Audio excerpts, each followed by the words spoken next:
নমস্কাৰ সকল সৰস্বতী পূজাৰ বিশেষ মিনি ব্লগলৈ স্বাগতম জনাইছোঁ দেই। এই মূৰ্তিভাগ দেখিছেনে? আমাৰ ঘৰৰ কাষৰে ক্লাছ 6ৰ পোৱালি এটাই বনাইছে। চাওকচোন পূজাভাগ সি গোটেইখিনি আয়োজন নিজেই কৰিছে। ইমান যে সুন্দৰকৈ আয়োজন কৰিছে নহয়। আৰু মূৰ্তিভাগৰ কাষতে চুৰিয়া পিন্ধি বহি থকাজন আছিলে। আমাৰ আশীৰ্বাদ দিওঁ দেই।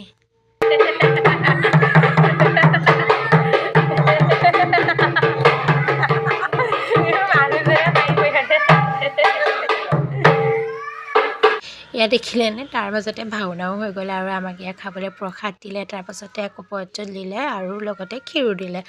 আৰু আমাৰ সৰুকৈ এক্সিডেণ্ট এটা হৈ গ'ল, সেইকাৰণে আমি ইউনিভাৰ্চিটিলৈ যাবলৈ নোৱাৰিলোঁ। আৰু এইবাৰ মানুহজনো আহিলে সেৱা কৰিবৰ কাৰণে।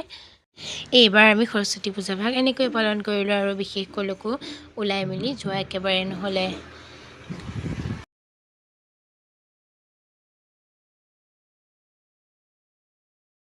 এয়া আছিলে আমাৰ সৰস্বতী প্ৰতিমা ভাগ। আৰু মই দিনত পিছে আমাৰ টিকলাহঁতৰ স্কুললৈ গৈছিলোঁ। স্কুলখন আমাৰ ওচৰতে